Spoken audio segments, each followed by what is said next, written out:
ሰማይ ኩበህ ሰማይ ያው ከምቲ ሰማዕናዮ ምስቲ ምዕራፍ 3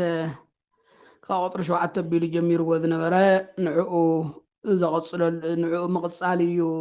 ንዕኡ ዘቕፅል ዘሎ ሓሳብ ምስ ዝተተሓዘ እዩ እንታይ እዩ ኢያሱ ናትና ዕረፍቲ ሰንበት ወይ ደሞ ሰንበት ማለት ዕረፍቲ ማለት እዩ ናትና ሰንበት ወይ ደሞ ናትና ዕረፍቲ ካብቲ ኢያሱ ንእስራኤል ዘውረሶም ዕረፍቲ ይበልፅ እዩ ወይ ደሞ ካብ ኢያሱ ዘውረሶም ሰንበት ይበልፅ እዩ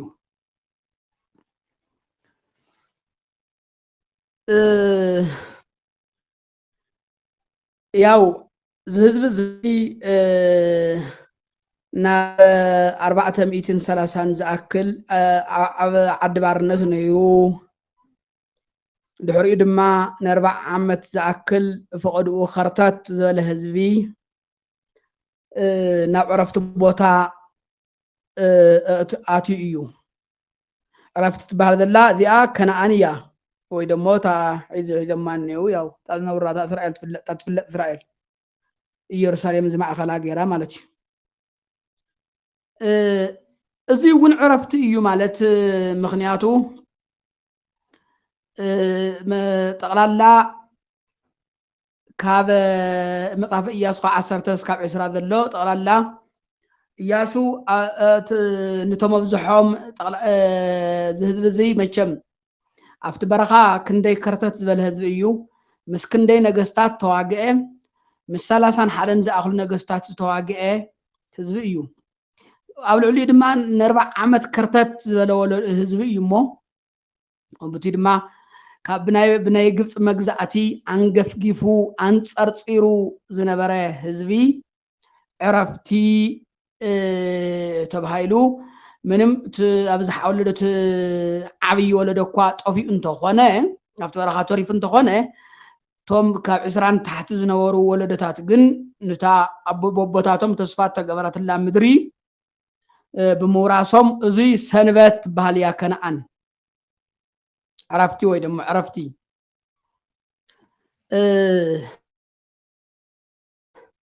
ዕረፍቲ ማለት ናይ ህዝቢ እዚ እንታይ እዩ ዕረፍቲ ተተባሂሉ መራሕትኻ ካብ ወገኑ ምምራፅ ካብ ህዝቡ ምምራፅ ካብ ባዕሉ ካብ ደቁ ወይ በወለዱ ምምሕዳር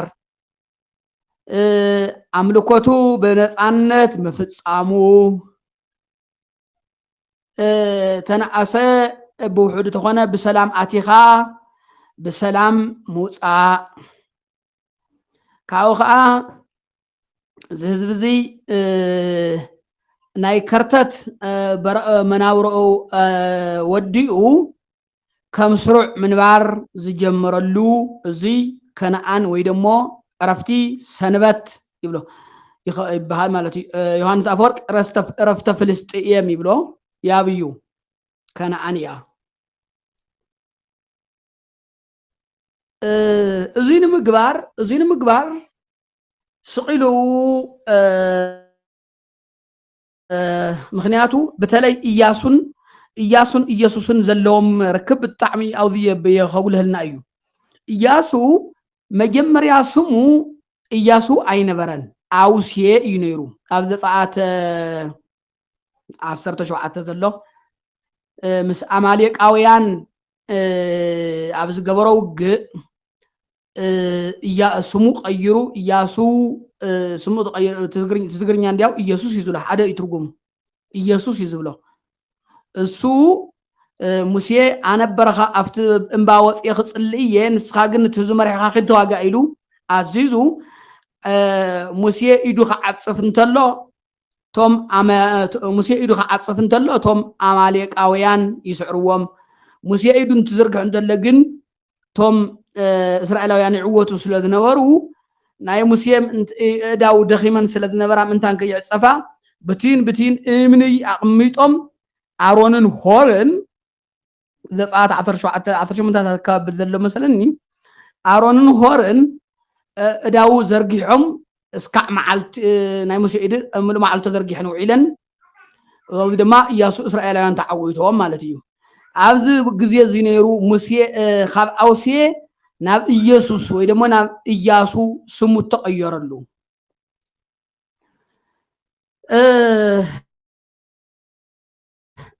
حزي خميلو منفساوي مس إياسوس كما يدو لركب كم زلهم كاودي كنستوعدنا إياسو موسى زي كنعان زي يردانوس زي الساجر مخانو سلة تفلت እግዚአብሔር ግን ስለዝነገሮም ብዙሕ ግዜ ንሙሴ ንኢያሱ ንኢየሱስ ወይ ደሞ አብቃዓዮ ይብሎ ነይሩ ብዙሕ ግዜ ብዙ ነገራት ንዑ ሃቦ ንሱ እዚ ይግበር ብጠቕላላ መሪሕነት ናይ ምትሕላፍን ንኢያሱ ናይ ምብቃዕን ስራሕ ይሰርሕ ነይሩ ምክንያቱ ናብ እያ እዚ እውን ስሙ ዝተቀየረሉ ምክንያቱ እውን ካብ አውሴ ናብ ኢየሱስ ወይ ናብ ኢያሱ ድማ ዝተቀየረሉ እውን ምዙ ተተሓሓዘ እዩ ምክንያቱ ሙሴ እንድሕር ከነዓን ዘየወርስ ኮይኑ ኢያሱ ዘወርስ ስለዚ ነታ ስጋዊት ዕረፍቲ ወይ ደሞ ከነዓን ንዓቶም ከውርስ ስለዝነበሮ ናይቲ መንፈሳዊ ዕረፍቲ ዘወርስ ናይ ኢየሱስ ከም መስታወቂያ ወይ ደሞ ከም መፋለጢ ኮይኑ ዝሰርሕ እዩ ናይ ኢያሱ ወይ ደሞ ኢየሱስ ዝብል ስሙ ጸዋርየ ስም ይብልዎ ስም ተሸኪሙ ማለት ንኢየሱስ ዝተካ ይኮነን ግን ናይ ኢየሱስ ፎቶ ከም መፋለጢ ኮይኑ ንእስራኤላውያን ካብ ጸላእቶም ካብ ግብፃውያን ካብቶም ካልኦም ካብ ኩሉ ዝገጥሞም ነበረ ፈተና ብውሕዱ አብፂሑ ና ዓዶም ኣትዩ ርስተ ከፋፊሉ ዝዓረፈ ዝሓለፈ መስፍን ነይሩ ኢያሱ እዚ مس إياس سموجن كغير بأنصار إيسوس في بأنصار مالت بالتماسال إيسوس قوم تغيرو مالتيو سموجن كم قوم تغيرو يكون ده أمبر نتوم أيضاو كوا إياسو آيات فوق من نيرو عاوز حوم بالوميو جن تعاوز وحدات ما افتكن عن عرسو تيوصوم نيروم مالتيو أو تريفهم ذي منفساون توريتن كما يلو متحفتي كما يلو منفس قدس كم زساهم نمجنزاب دليئيه كاب جبت مسواتو دحرقرو معالتتات تهزبي بتميتن بخال إنسلة تشجرة كاب سماي مناخ وردلو جميرو زمنا زي دما بتحيز سنوات وين لادنا وين دم أهود خفتا قدامي معلتي جميرو اسكا عربي شدوش معلتي يورد لهم صنيحو عبشاو عاي معلتي جن اي يورد لهم النيرو تايد اكواد اس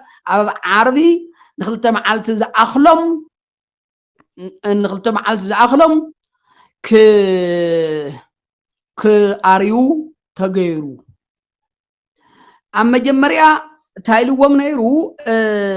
مجمرا خور لهم تمن እግዚአብሔር በብዕለቱ ስለ ዘውርደልኩም ንሓደ መዓልቲ ዝኣኽለኩም ጥራሕ እምበር ካብ ሓደ መዓልቲ ወፃኢ ዝኾነ ብዙሕ ነገር ኣይተኣከቡ ኢልዎም ነይሩ ቶም ህዝቢ ደሞ ተጠራጠርቲ ስለ ዝነበሩ ረኸብና የለም ብዙሕ ኣኪቦም ይኹን ዳ እምበር ትመና ንባዕሉ ቶም ሓሲኹ ሓዲሩ ቅዱስ ጳውሎስ ንዚ ከዘኻኽር ተሎ نتوم قرنطوس كريستيان استواط خغورو خبلم تل قسقسم تلو هو تبزح زنورو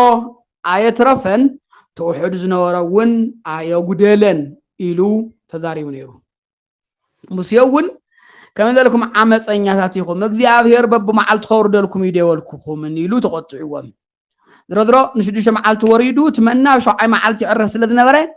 سنبت تبل تحيذيك أدام من هذا هنا سنوات أيهود تجميرا مس فترة عالم التحاد أي مسلن سلذي ناي علت سنوات تا قدام أبيلم ناي بوتا سنوات كأمو يسيد اليوم سلذنا بري ناي بوتا سنوات كأ كم تبركوهم ذخندي معالتي استنكرات تهزبي أملكوتو بنفعنت ملاخ ናይ ባዕሉ መምለኺ ቦታ ሰሪሑ መንግስትን ክነት ቤተ ክነትን መስሪቱ ክነብር ነፃነት ዝረኸበላ ናይ ቦታ ሰንበት ድማ ከነአን ነይራ ስለዚ እንታይ በለፅ ፀሓፍ እዚ እምበኣርከስ ንታብታ ዕረፍቲ ንምእታው ተስፋ ካብ ሃለወና ካባኻትኩም ካባና ሓደ እኳ ነዚ ዘይበቕዓ ኮይኑ ከይተርፍ ንጠንቀቕ ይብል ምክንያቱ ንዓቶም እቲ ብስራት ንዓቶም ከም ተነግረ ንዓና እውን ተነጊሩና እዩ ይብል ስለዚ እንታይ እዩ ሓቀኛ ሰንበት ተኣማናዊት ሰንበት ደኣ መዓዝ መፅያ እዩ ክሳብ ሕዚ እንታይ እዩ ሰንበት ካልእ ተኣምር የብሉን ናይ እግዚኣብሔር ዕረፍቲ እዩ ወዲ ሰብ ቅድሚ ብሓጢያት ሙዳቁ ሰንበት እዩ ነይሩ ምክንያቱ ዕረፍቲ ነይሩ ዕረፍቲ እዚ ምንም ዓይነት ዘይሸራረፍ ዕረፍቲ ብምልኣት ሙሉእ ዝኾነ ዕረፍቲ ነይሩ ምክንያቱ ከነአን ሰንበት ኣይኮነትን ዕረፍቲ ኣይኮነትን ምክንያቱ ሓደ ግዜ ብዙሕ ግዜ ተማሪኾም ካብ ኣወፅኦም እዮም ኣብኡ እናሃለዉ እውን ክንደይ ጦርነታት ይገጥሞም ነይሩ ስለዚ ሓቀኛ ሰንበት ኢያሱ ኣየምፀሎም ኢያሱ ዕሪፍዎም እንተዝነብርማ እዩ ዝብል ስለ ካልእ ዕረፍቲ እዮም ተናገረን ኢያሱ እቲ ሓቀኛ ዕረፍቲ የምፃን ብርግፅ እታ ስጋዊትን ግዝያዊትን ዝኾነት ከነአን የውርሶም ደኣ እምበር እታ እትንገረላ ዘላ ዕረፍተይ ናብ ዕረፍተይ ይኣትውን እዮም ኢሉ ብድሕሪኡ ንምንታይ ስምሓደለ ስለዚ ጋና ዕረፍቲ ከም ዘሎ እዩ ዘመላኽት ይብል ኣሎ ስለዚ ወዲ ሰብ መጀመርያ ኣብ ሰንበት እዩ ነይሩ ኣብዚ ዕረፍቲ እዚ እዩ ነይሩ ኣብዚ መንፈሳዊ ናይ መንፈስን ናይ ስጋን ዕረፍቲ ዝኾነ ኣብ ገነት እናሃለወ ዕሩፍ እዩ ነይሩ ካብኡ ዝሓሸ ድሕሪ 1000 ዓመት ከዓ ብዕፀ ህይወት ተሃዲሱ ዝሐሸ ዕረፍቲ ክረክብ ነይሩ ኣብ ገነት እውን ግን ብጣዕሚ ሙሉእ ዝኾነ ዕረፍቲ ነይሩ ምክንያቱ ብዘይ ፃዕርን ብዘይ ምድሪ ነገር ቁሩብ ነገር ሰሪሑ ቁሩብ ነገር ገይሩ ብዙሕ ነገር ይረክብ ነይሩ ብጠቕላላ ሰላም ነይሩዎ ስግኣት ኣይነበሮ ኣብ ገነት እናሃለወ ድሕሪ ሓጢያት ግን ስግኣት ከቢብዎ ምክንያቱ ትወዲ ሰብ ካብዛ ሰንበት እዚኣ ይወፅዩ ካብዛ ሰንበት እዚኣ ካብኡ እንድሕሪኡ ዘሎ ከነአን እውን ታናይ ዕለት ሰንበት ይኹን ከነአን ይኹን ነታ ክትመፅእ ዘለዋ ሰንበት መዘኻኸርትን መፋለጥን ወይ ድማ ከም መስታወቅያ ኮይነን ዘገልግላ እየን ምክንያቱ መፅሓፍ ከምዚ ዝብል እኳ እንተኾነ እግዚኣብሔር ብሻውዓይ መዓልቱ ኣዕረፈ ይብል እታ ሻውዓይ መዓልቲ እዚኣ ብዙሓት ሰባት ተራ መዓልቲ ኣይኮነን ወግሐ መሰየ ስለዘይበለ ዛሒዝ ዝነብሮ ዘለና ዝኩሉ 100 ዓመት እውን እታ መዓልቲ እቲኣ ክትከውን ትኽእል እያ ብእግዚኣብሔር ስለዚ እግዚኣብሔር ድሕሪ 7 መዓልቲ ናብ ሓደ ኢሉ ስለዘይተመለሰ እግዚአብሔር ናብ ዝለዓለም ናይ ምክንያቱ ሓደ ዕረፍቲ ማለት ንእግዚአብሔር እውን ዝነገረ ይኮነን ምክንያቱ ዕረፍቲ ቅድሚ ዕረፍቲ እንታይ የድሊ ድኻም የድሊ ቅድሚ ምስታይ ምፅማእ ከም ዘድሊ ኩሉ ቅድሚ ምብላዕ ምፅማይ ከም ዘድሊ ኩሉ ቅድሚ ዕረፍቲ ድኻም የድሊ እግዚአብሔር ደኺሙ ይኮነን እግዚአብሔር ዝደክም ይኮነን ስርሑ ወድአ ከም ማለት ጌርና አንርዶ ዘለና ይኹን ዳምበር ድሕሪውና ዘዓለም ዕረፍቱ መዛፍቱ ዘዓለም ዕረፍቱ እግዚአብሔር ድሕሪት የተመለሰን ሓደ ኢለ ጀመረን ደቂ ሰባት ግን ሓደ ኢሎም ጀሚሮም እዮም ድሕሪውን ስለዚ ጋና ጽበይ ዕረፍቲ ሰንበት ክልዎም ኣሎ እዚ ከዓ መረዳእታ ከዓ እዚ ከዓ ዕለት ብመን ንትመናይ ወርደሉ ነበረ መዓልቲ ማነው ድሕሪ 6 መዓልቲ ትመና ቆይሙ ኣብታ 7 መዓልቲ ይወርድ ዝነበረ ካብዚ የቢሎም ሰንበት ተጀሚራ መይሳብ ኣብቲ መበሊ 10 ቃላት ከዓ ትመበሊ 4 ሰንበት ኣክብር ሰንበቶ ተባሂሉ ተኣዚዙ ግን ይኹን ዳምበር ዘን ኩለን ሰናበት ከነአን ኮነት ዛዕለታዊት ሰንበት ዝብልዋ ነበር ምክንያቱ ሰንበት ናይ እስራኤል ብዙሕ እዩ ክብለኩም ናይ ዕለት ሰንበት ታ ሰንበት ብ7 መዓልቲ ድሕሪ ዓመታት ሰንበት ከዓ ኣብ ድሕሪ 7 ዓመት ዓመት ህድገት ዝብልዎ ኣለዎም ንዓመት ሙሉእ ዘይሰርሕሉ እዩ ኣይዘርኡ ይዓፅዱ ናይ ሻድሻይ ዓመት እግዚኣብሔር ኣበርኪትሎም ንክልተ ዓመት እዩ ዝኣኽሎም ኦሪት ዘዳግም 15 ካብ 10 ተቢሉ ዘሎ ሻድሻይ ዓመት እንድሕር በፂሑ ባርያ እንተገዚኦም እውን ድሕሪ 6 በተለይ እስራኤላዊ እንተኮይኑ ድሕሪ 6 ዓመት ክገዝእዎ ኣይፍቀደሎምን ብናይ ባዕሉ ፍቃድ እንተኮይኑ ግን እዝኑ ሰቂርካ ንዘለዓለም ዓለም ውሉድ ወለድኻ ይግዛእ እዩ ዝብል ትዘዳግም ተንብና እዩ ስለዚ ምክንያቱ ንታ ሻውዓይቲ መዓልቲ ንታ ሰንበት ብታ ሰንበት ነፃ ክወፅእ ስለዘይከኣለ ናብቲ ዕረፍቲ ኣሜን ኢሉ ብዝተዋሃቦ ዕድል ክወፅእ ስለዘይከኣለ ውሉድ ወለድኻ ይግዝእዎ ኢላ ትእዝያ እምበር ማንም ባርያ እስራኤላዊ ተኮይኑ ግን ድሕሪ 6 ዓመት ናይ ምውፃእ መብት ኣለዎ ምክንያቱ ድሕሪ 7 ዓመት ኣብታ 7 ዓመት እታ 7ተ ዓመት ዓመተ ሕድገት ዝብልዋ ልቃሕ ዘይጥይቁሉ መሬት ዘይሓርስሉ 300 ግዛዕ ዓመተ መዓልትታት ዝዕርፍሉ መዓልቲ ብ7 ዓመቱ ነይርዎም እዚ ንባዕሉ እውን ሰንበት እዩ ይኹን ደኣ እምበር ነታ ሓቀኛ ሰንበት ግን ዝገልፁ ድዮም እዩ ገና ነታ ሓቀኛ ሰንበት ክገልፅዋ እዩ ነታ ትመፅእ ሰንበት ነታ ገና ክትመፅእ ዘለዋ ሰንበት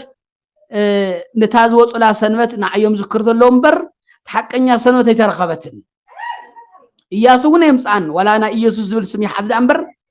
እታ ሰንበት ኣየምፃን ምክንያቱ ከነዓን እያ ከነዓን ድማ ብዙሕ ግዜ ሰንበት ይሸራረፍ ነይሩ ዕረፍቲ ይሸራረፍ ነይሩ ብዙሕ ግዜ ኣብ ኢድ ኣህዛብ ይወድቁ ነይሮም ብዙሕ ግዜ ይማረኹ ነይሮም ብዙሕ ግዜ ሰላም ይስእኑ ነይሮም ይስማዕ ኣለኹ ዶ يسمع له خده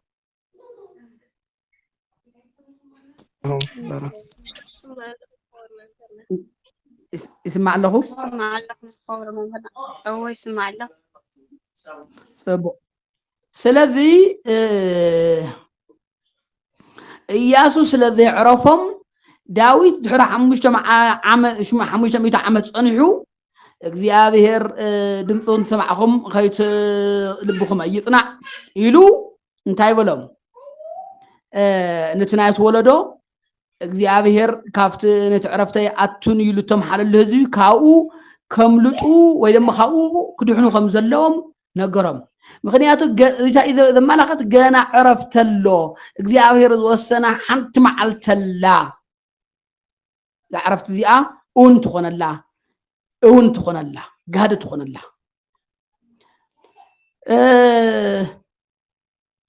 እንታይ ዝብል ንሕና እውን ከምቲ ናታቶም ምስራት ሰምዕዎ ንሕና እውን ምስራት ሰሚዕና ኢና እንተኾነ ግና ትሰምዕዎ ቃል ብእምነት ምስ ልቦም ስለ ዘይተዋሃደ ኣይጠቐሞምን ይብል ሕዋተይ ንሰምዖ ዘለና ቃል ክጠቕመና ይግባእ በእውነት ብእምነት ክንቅበሎ ይግባእ ብሓቂ ክንኣምን ይግባእ ሓደ ስለ እምነት ሓደ ሰብ ተዛረባ ኩሉ ግዜ ኣእምሮይ እውን ብኣእምሮይ ካብ ኣእምሮይ ዘይትጠፍእ እያ እምነት ስለ እምነት ክገልፅ ከሎ ሓደ ሰብ ተዛረባ ቃል ደስ ትብለኒ ቃል እያ እሞ ተነገርኩም ይኸፍእል እንታይ ይብል ቀደም ከም ትፈልጥዎ ተከዘ ይኹን ካሊእ ድልድላት ስለ ዘይነበረ ሰብይ ዘሻገረካ ሓሙሽተ እዮም ዘሳገሩኻ ሕዚ ከምኡ ኢለ እናተሳገርኩ እናሃለኹ ዘሳግረኒ ሰብ እንታይ ይበለኒ ይብል ስማዕ ከሳግረካ እንተኮይነ ኩሉ ነገርካ ኣብ ዝባነ የውድቆ ኣባይ ግደፎ ኣባይ ኣኻ ትወድቕ ዘለካ እምበር ብባዕልኻ ዝኾነ ነገር ፈንጠርጠር ባዕልኻ ነገር ትወስዶ ነገር ተሃልዩ ክድርብየካ እየ በኢሉን ይብል እምነት ማለት ከምዚ እዩ ይብል ኩሉ ነገርካ ኣብ እግዚአብሔር ምድር ባይ ኩሉ ነገርካ ኣብ እግዚአብሔር ምድር ባይ እምነት ማለት ከምዚ እዩ ስለዚ ንሰምዖ ዘለና ቃል ብሓቂ ብእምነት ምስ ልብና ክወሃድ ይግብኦ ምክንያቱ እምነት ናይ ነብሱ ጉዳይ እምነት ታዩ ክብደት ክወሃቦ ዝግባእ ንምንታይ ኢና አንተ ተባሂሉ ዋ ነብስና ነትርፈሉ ነብስና ነድሕነሉ ናይ ነብሱ ጉዳይ ስለ ዝኾነ እዩ እዩ ዕብራውያን ከምዚ 10:38 ዘሎ ጻድቅ ብእምነት እዩ ዝነብር ንድሕሪት ተመሊሱ ግን ነብሰይ ኣይክትሕጎሰሉን ኣሕዋተየ ንሕናስ ነብሶም ንምድሓን ካፍቶም ዝኣምኑ ደኣ እምበር ንጥፍኣቶም ካፍቶም ንድሕሪት ዝብሉ ኣይኮናን ይብል ኣሕዋተየ ካፍቶም ንድሕሪት ዝብሉ ክንኮነ ይግበአናን እዚ እዩ ቃል እውን ዝሰምዕዎ ቃል ብእምነት ስለ ዘይተዋሃደ ይብል ኣሎ ስለዚ ዳዊት ድሕሪ 500 ዓመት ኢያሱ ንከነዓን ካብ ዝወረስዋ ድ500 ዓመት ፀኒሑ ናብ ዕረፍተ ይኣትውን እዮም ኢሎም ሓልኩ ኢሉ ካብቲ ቀዳማይ ወለዶ ክድሕኑ ከም ዘለዎም እውን ካሊእ ዕረፍቲ እውን ከም ዘላ ኣዘኻኸረ ድሕሪ 1000 ዓመት ፀኒሑ ድማ ዝሃዋርያ እዚ ድማ እንታይ በለ ንዓና ንዝሒዝ ዘለናዮ ንዞም ሒዝ ዘለና ክርስቲያን ናብ ዕረፍቲ ልብኹም ኣይትረር ከምቲ ኣብ በረኻ ዝቆጥዕዎ ምክንያቱ ሎሚ ዝበሃል ዕለት ስካዕ ዘሎ ኢሉ የዘኻኽረና ንኩላት ስለዚ ሓደ ዕረፍቲ ካብ ሃለወን ዕረፍቲ ንተስፋ ንምእታዊ ተስፋ ካብ ሃለወና ሓደ እኳ ነዚ ዘየቅሩ ኮይኑ ከይርከብ ንጠንቀቕ እዩ ዝብል ስለዚ ሓዲስ ኪዳን ብሓዲስ ኪዳን እውን ካሊእ ናይ ቡሉይ ሰንበት ገዲፍና تا قدام أيهود ذخبر وانور قريفنا شاوعيت معلتي حزنا لنا تا أهود تا فترة تجمرت الله معلتي نسا حزنا لنا خنياتو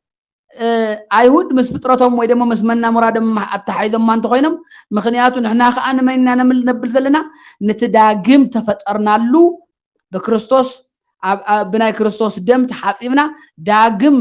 كم منفس قدوس تولدنا له داقم لدتنا ويدم داقم تفترو حدش تفترو ذي هو له كل حدش فترة كوين إيو ثلاثة حدش تفترنا له بمنتاي ديو بتنسايا إيو بناي كريستوس ناي يسوع ويتانا تنسايا إيو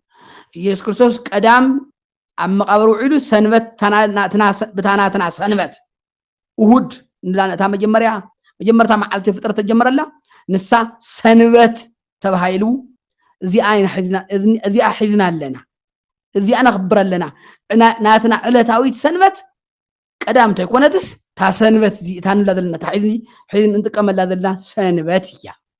سنبتية زي سقلنا يكونن مخنياتو أيهود بتقدم أي فترة እግዚአብሔር عرفو إلهم من تخبيرهم ما نحن ما سلاقم تفترنا له እግዚአብሔር تقدم عرفو التبهالة انتي دخم إيو ኢየሱስ ክርስቶስ ብነውዚ መጽዩ ክንደይ ድኻምን እወ ከም ትመጽሓፍ ዝብሎ ከማና ብኩሉ ዝተፈተነ እዩ ከም ዝብሎ ብኩሉ ፈተናታት ሓሊፉ ብትንሳኤኡ ተሲኡ ዘዕረፈላ ሰንበት እዚኣ ስለ ዝኾነት ንሕና ሒዝና እዚኣ ሰንበት እዚኣ ሒዝና ኣለና ንጥቅ ወይ ደሞ በአን አምነለና ስለዚ ክርስቲያን ናይ ቀዳመይት ሰንበት ከኽብሩ ግዴታ ይብሎምን ሶልና ምክንያቱ ያው ተለሚዱ ስለ ጸኒሑ ስለ ዝኾነ እንበር ግዴታ ይብሎምን ሓደ ግዜ ይሕስበኒ ምክንያቱ ከም ትፈልጥዎ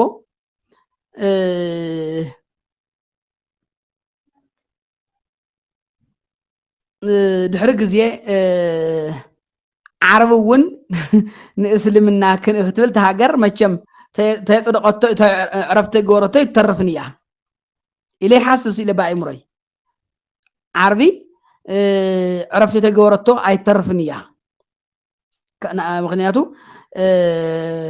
ناي إسلامنا قطرون قليل سلذي يكون بزه بيتشا سلذي نحن ون كريستيان أرثوذكس ون ياو قدام سنواتنا نزهاجر عالم زي اللي حموش مع الترحنا شجخت مع نعرف لنا وسمن زهاجر دي مع زي مع زي صريح خبل عذبرجن بتعميد تحساس بين ስለዚህ ቅዱስ ያሬድ ከም ዝይብል بقدامي قبر እግዚአብሔር ሰማይ ወምድረና ምድረ ፈጸመ ፈጢራ ይብልሞ በእንተ ትንሳኤሁ ኮነ ሰንበቶሙ ኢቲ ለህዝበ ክርስቲያን ይብል ብትንሳኤሁ ምክንያት ናይ ክርስቲያን ሰንበት ግን ታሕዚ ንብላዘልና ሻውዓይ መዓልቲ ታናይ ቀደም ሓደ መዓልቲ ዝነበረት ሻውዓይ መዓልቲ ጌርና ኣለና እዚ ከዓ ጎይታናን መድኃኒናን ኢየሱስ ክርስቶስ ኣብዛ ዓለም እዚ ናይዛ ዓለም እዚ ዘሎ ብሙሉ ከርተቲሉ ዝዓረፈሉ ስለ ዝኾነ ንሕና እውን ብኡ ከምና ዓረፍ ስለነ ተስፉ ስለን ተስፋ ስለን ገብር ዘለና ታሰንበት ሳሕ ይዝና ኣለና ቅድም እግዚአብሔር ተይደ ከመዕረፈት ተባለ እዚ ግን ካብ ሰለስተ ኣካላት ሓደ ኣካል እግዚአብሔር ወልድ ኣኸማና ሰብ ኮይኑ ከርተቲሉ ናይ ብሓቂ ከርተቲሉ ደኺሙ እወ زعرفلو سنوات زيا نخبر لنا يخون بتلي حدا مصحف تايبل نهادش كيدان بملؤو بعلو كله تبعلتي تكون نافت برقص خبنا يبلي كيدان حاجه عربون ويدمو تحجا ترأي لله يسوع كريستوس تسيو نزل عالم عرف الله دحريزي موت كرخوي يخلن كم تبهله ناي كل مكرا نحنا ون كم او موت زي رخبنا خوينا تلعلنا موت زي رخبنا خوينا خب من نبار تصفى سلذلنا نتاعلت سا نذكرنا نبر لنا يكون ده أنبر ذي كل بملون جانا نتخمت زلوا عرفت الزخاخريو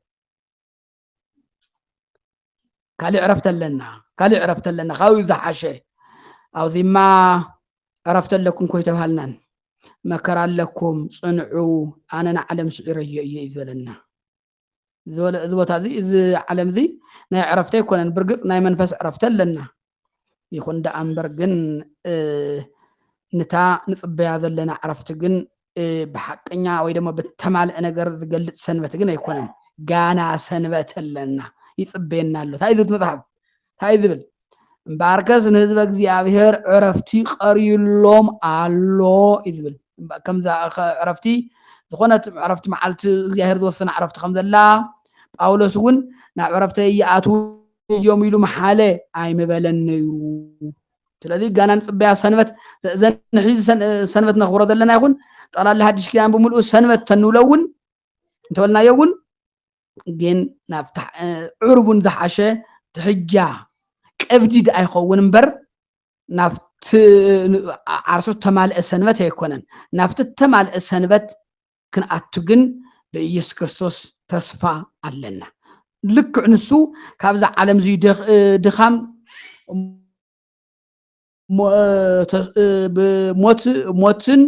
ሞት ስዒሩ ተሲኡ ከምዛ ዓረፈ ንሕና እውን ሞት ስዒርና ተሲእና ከምኡ ከም እናዓርፍ ተስፋ ኣለና ስለዚ እዚዩ ምክንያት ኣይዝብል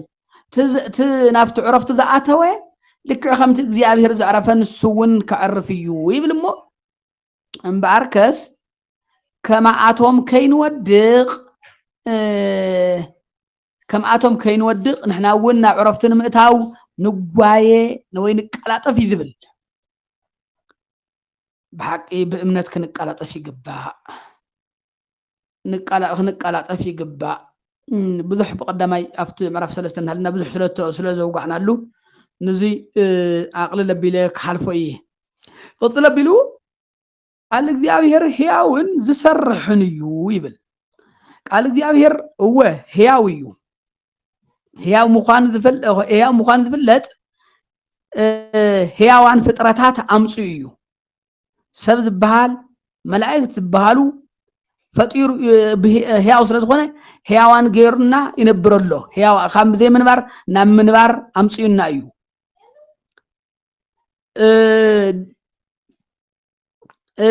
ስለዚ ስጥራሕተ ይኮነሲ ንሙታን እውን ህይወት ዝህብ እዩ ዮሐንስ 5:25 ሙታን ኩሎም ኣብ መቃብር ሙታን ዘለዉ ኩሎም ቃሉ ሰምዑላ መዓልቲ ኣላ ይብል ዝሳኻሎም እያ ይብል ስለዚ ንሙታን እውን ህይወት ዝህብ እዩ ንኣላዛር እንታይ ገይሩ ኣላዛር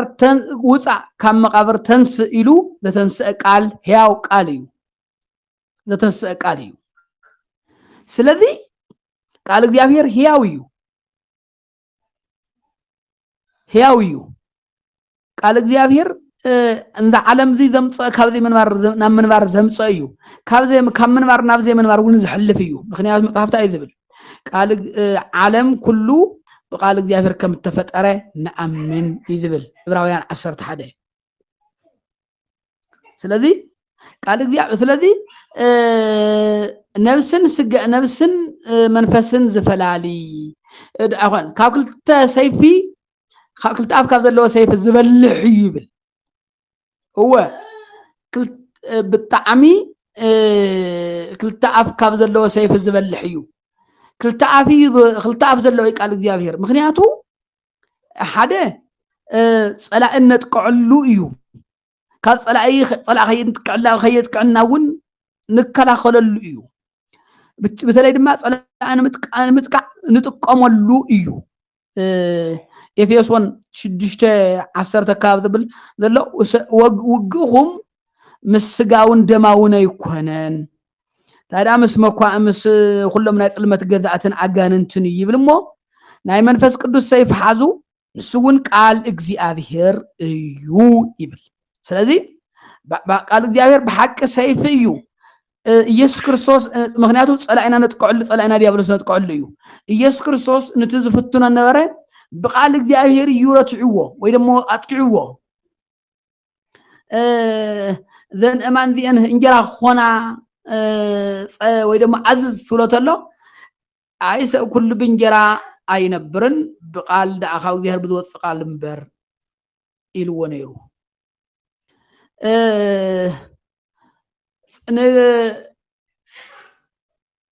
ካን ካብቲ መቅደስ ዝለል እሞ ምክንያቱ መላእክት ኩሎም ከድሕኑ መላእክት እንታን ማመንገድኻ ሕልውኻ መላእክቱ እዞም እዩ ስለዝብል ካብ መቅደስ ዝለል ምስ ወሎ ንእግዚአብሔር አምላኽካ ይትፈታተን ተባሂሉ እዩ ስገደለይ ሞ ተሰጊድካለይ ኩሉ ዝኽእል ዓለም ዚ ክበካ ኩሉ ክብር ክበካ ምስ ወሎውን ንእግዚአብሔር አምላኽ ጥራሕ ክትሰግድ ንሱ ጥራሕ ክትምልኽ كنملخ تعزيز ايو كنملخ تعزيز ايو إلو بزي بزن قال زي يتقعوهم انا وانت قال زينا خنط بزينا مغنياتو لعل ذا حيل زي حيل يبلنا قال زي هري حيلنا باولوس عبت خلاي قرنت 10 تدلو كلهم ناي صلاي دفعات نفرسلو ايو يبل ስለዚህ ቃል እግዚአብሔር በሐቂ ያውን ሰርሕንዩ ካብል ጥራህት ይኮነሲ ሄዚ አነ ንዓኻትኩም ተወሰልኩም ተለኹሲ ንዓኻትኩም ጥራህት ጥቀስ አይኮነን ንማዕለይውን ዝግስጽ እዩ ንዓናውን ዝግስጽ እዩ خال ጠላላ ንንከለልና ንጠቅሶ አይኮነን ነቲ ተቃሳይን ነቲ ጥቀሰል አካልን ዝወቅዕ ወይ ደሞ ዝግስጽ እዩ እሱ ጥራህት ይኮነ መንፈስን ስጋን ውን ዝፈላልይ መንፈስን ነፍስን ውን ዝፈላልይ ይብል መንፈስን ነፍስን በጣዕሚ ዝተማሳሰሉ ተቀራራቡ ነገራት እንኳን ተኾኑ ንሱ ግን ተፈላልዩ ወጊኡን ቀድ በተሳኽዐ ቀዶ ጽገና ዝገብር ትሕማም አበይ ከም ዘሎ ነጽሉ ሙጻእ ዝኽእል እዩ ከም ትፈልጥዎ ኣብ ሕክምና ናይ ሓንጎል ነገር ይመስለን ዝኸበደ ነገር ስለዚ ለኻብና ሓንጎልና ነገር ከአት ነፍስን መንፈስን ዝዝረቕ እኳ እንተኾነ ቃል እግዚአብሔር ግን ንዘይ ቀዲዱ ተሳኽዐ ሕክምና ናይ ክገብር ዝኽእል ሓያል መሳርሒ እዩ ቅጽለ ብልታ ይዝብል ኩሉ ቅድማ ዓይኑ ተሰጥሐ እዩ ይዝብል هو ደቂ ሰባት ሰብ ከይሪእና ንብል ንኸውን ግን እግዚአብሔር ግን ይሪእና ኣሎ ይሪእና እዩ ካብኡ ስወር የለን ታይብልሲ ዘይሐብ አበሳሁ ይረክም ምሕረት እግዚአብሔር በደሉ ዘይሐብ ምሕረት እግዚአብሔር ይረክብ ይብል አሁን በደሉ ዘይሐብ بدلو زحب يو زي حب أبساو يرك مرات እግዚአብሔር بدلو زحب حاتياتو زحب مرات እግዚአብሔር يركبن يبل وزسيت أمن أبساه وزسيت أمن أبساه يركب مرات እግዚአብሔር بدلو من جن بدلو ዝናገር ግን ማለት ኃጢያቱ ዝናዘዝ ግን ምሕረት እግዚአብሔር ክረክብ እዩ ይብል እዚ ኣብ ብዙሕ መጽሓፍቲ እውን ተገለጸ እዩ ኢሳይያስ ምንታን ክትጸድቕሲ ኣቅዲምካ ሓጣውካ ተዛረብ ኢሉ ዮሐንስ እውን ኃጢያት የብልና እንተበልና ዓርስና ነስሕት ኃጢያት ኣለና እንተልና ግን ደም ኢየሱስ ክርስቶስ ካብ ኃጢያት ኩሉ ከንጽህና እዩ ይብል ስለዚ ኣብ ቅድሚ ዓይኑ ስጡሕ ስለ ዝኾነ ኩሉ ካብና ሓሓቦ ንኽእል ነገር ስለዘለ ኣብ ቅድሚኡ ክንናስሓን ክንናዘዝን ይግባእ ቅፅል ኣቢሉ ስለት ዝገበርናዮ ኩሉ ንዑኢና መልሲ እንህብ ይብል ስለት ዝገበርናዮ ነገር እወ ቅዱስ ያሬድ ከምዚ ይብል ብዙሕ ግዜ ስለ ብዘመን ኣብ ደብረ ዘይት ዝዝመር እዩ ስለ ምጽኣት ዝዝመር መዝሙር ኣለና እንታይ ይብል ኣብቲ መዓልቲ ፍዳስ ንነብሲ እንታይ ኢና ክንብላ እንታይ ኢና ንብላ ይብል እሞ እንታይ ኢና ንብላ ይብል እሞ ኣብ ናይ ቁጥዐ ልብስን ክለብስን ከሎ እንታይ ኢና ክንብላ እናለ ይኸድ እሞ ኣብታ ኣፍራሂት ኣዳባይ ክንውቀስን ከለና ሻቡ ዝገበርናዮ ኩሉ ይግለጽን እንታይ ይብል ይስጣሕን ይብል ኣብ ቅድሚኡ ይስጣሕ ስለዚ ኣብ ቅድሚኡ ስጡሕ ስለ ዝኾነ ብሓቂ እወ ከምቲ መጽሓፍ ዝብሎ ኣብ ባዕልና ተንፈርድ ነርናስ ኣይምተፈረደናን ነይሩ ይብል ኣብ ባዕልና ኣቅዲምና ባዕልና ስለ ባዕልና ኣብ ርእስና ተንፈርድ ነርና ኣይምተፈረደናን ይብል ስለዚ ቀዲምና ኣብ ርእስና ክንፈርድ እወ ከምቲ ሎሚ ዝበሃል መዓልቲ ሎሚ እናሃለወ ናይ ጸጋ ሰዓት ከይተወድአ ብሓቂ ንኃጢአትና ስርየት ረኺብና ንኃጢአት ስርየት ረኺብና ብደሙ ነጽህና ከምቲ መጽሓፍ ዝብሎ ቶም ብደም እትበጊዕ ክዳኖም ሓጺቦም ዘንጽሁ ብፁዓን እዮም ተባሂሉ ከም ተጻሕፈ ከምኣቶም ብደም ትበጊዕ አንጽህ ማንነትና ኩሉ ውሽጣዊ ማንነትና አንጽህና ብፁዓን ክንበሃል እግዚአብሔር መንፈስ ቅዱስ ይሐግዘና ንለማዓንቲ ውዚ ኣኽለና ይመስለኒ